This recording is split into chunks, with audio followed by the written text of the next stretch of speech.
So does being black prevent you from starting a private equity fund? The answer may not be what you think.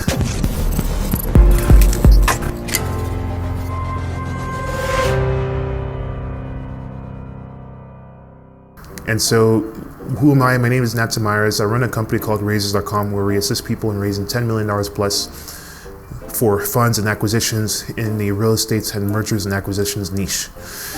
So, we had a lot of people, and what's really fascinating, and this is something really interesting, we've paid multiple six figures to Facebook and LinkedIn and YouTube to get some advertisements up for Raises.com, to get the word out there. And we've actually never specifically targeted people who are black or people who are African American, but because I'm black, I'm actually Canadian, I'm not African American, but because I'm black, what's funny is the members that have joined us, I think it's about 60 to 50% of them are black, which is obviously it's not correlated with what is out there based on the current population of North America and Europe, which we target. So what's really interesting is, we had some people, and even it seems as if these just follow the laws of marrying, because basically what this means is that people just like people who are similar to them. Because generally, and this may sound bad, but generally all people, we exhibit some forms of, self-obsession. And anything that is similar to the self is really something that is what we like. So people who look like you, who talk like you, who think like you, are people who you get attracted to as a generality. And it's just a principle of human behavior. And so because of this, obviously we have a lot of people and we have some interesting questions.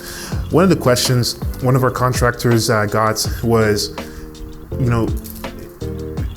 he was about to join the Raisescom membership, and he said that there was one thing that was potentially holding him back from starting a fund, even though he had a decent track record and he did some deals and he knew what he was doing. So one of them was he didn't know if basically he thought that starting a fund would be something that will hold him, like being black is something that will prevent him from actually raising capital from investors and starting his fund. And this is actually what he was thinking. And obviously the contractor showed him a different perspective and showed him why that's not the case.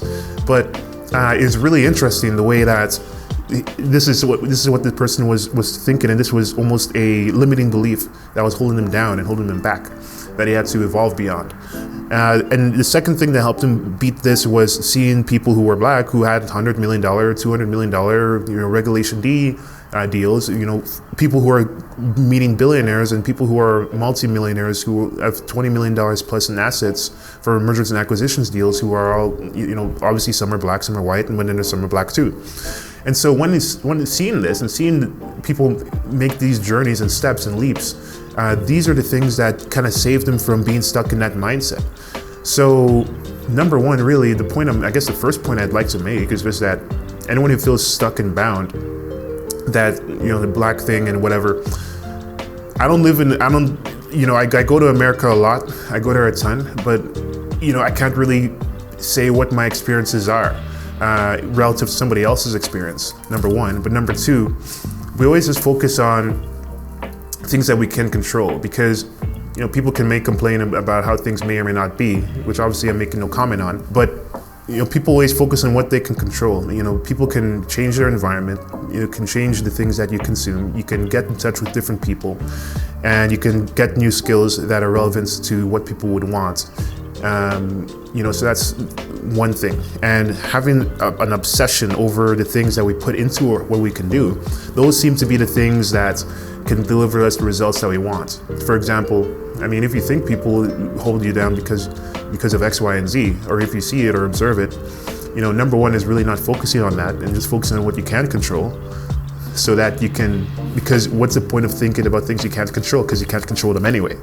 So that's number one. And number two is, it's kind of like, you have a lot of new age entrepreneurs and motivational woo-woo speakers that always say things like, hey, quantum physics says that whatever you observe becomes reality. But basically, in simple points, there's something called confirmation bias, where the more you think that something is true, the more it would become true.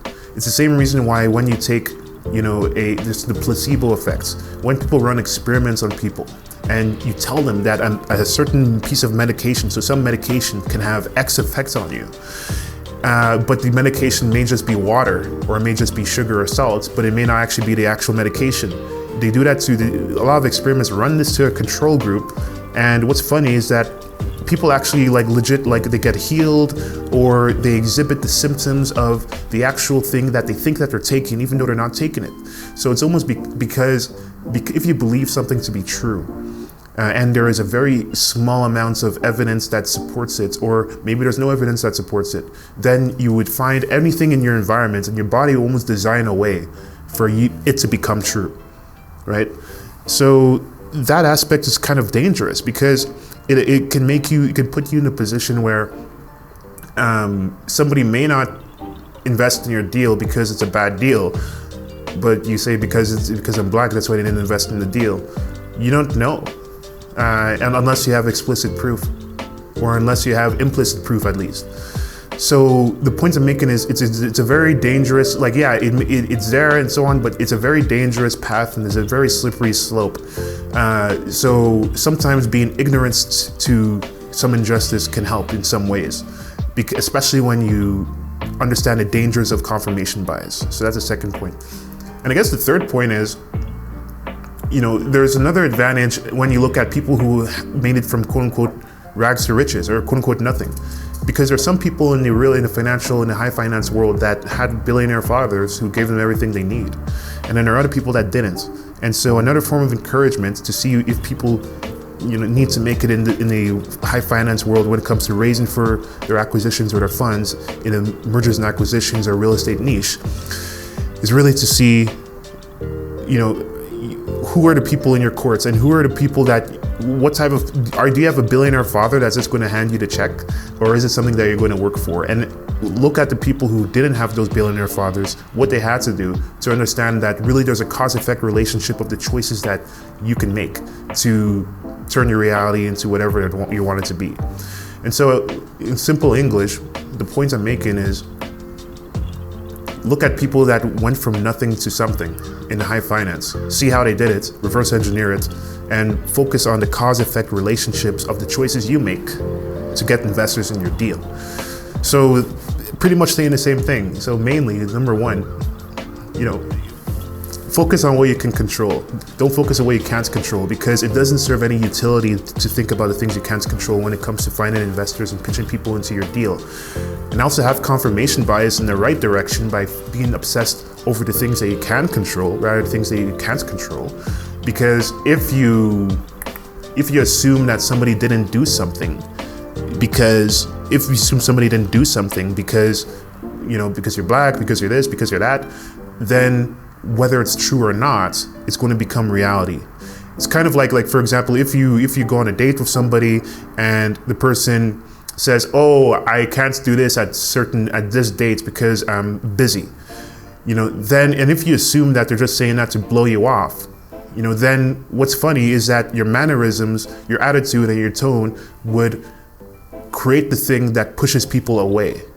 But then if you assume, or even if an investor comes to you and you say, "Oh, I'm busy, I can't look at this deal, I have to reschedule the call," if you assume that they're lying, or that they're doing this to brush you off, then you may say, "Hey, this person is just lying to brush me off. I don't respect that."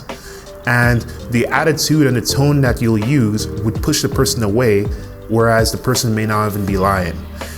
So it can be best often to be neutral. And then in that case, just don't assume that the person is, it takes more energy to be malicious than it takes to be ignorant. So assume that anything that seems to have malicious intent most likely would come from ignorance rather than from malicious intent, because of the laws of the minimum. Human beings don't want to use much energy, the conservation of energy, and the fact that people just want to use as little energy as possible to do anything. These laws state that it takes way more energy to construct something to put people down and to maliciously try to attack somebody than for you just to be ignorant. So it's often best if we assume people do wrong things because of ignorance. And if you go that route, then just take the necessary steps to assume that they're not out to destroy you, but they're actually just ignorant, and maybe you just have to give them the right steps to go in the right way. So in the case of the investor, it's like, oh, okay, so let me know when you feel better and we can continue on X dates. And similar of the dates example, it's like, oh, let me know when your schedule is free, then we can go meet at X time and X place. So if you do that, then their actions, somebody's actions would determine what their real intent is. So it's not always based on what people say or the interpretations that people may put on somebody's actions, because these interpretations can be subjective. What's more important is to see the actions that they take if you put the proper steps in place for them to engage with you at a deal level or other types of interactions.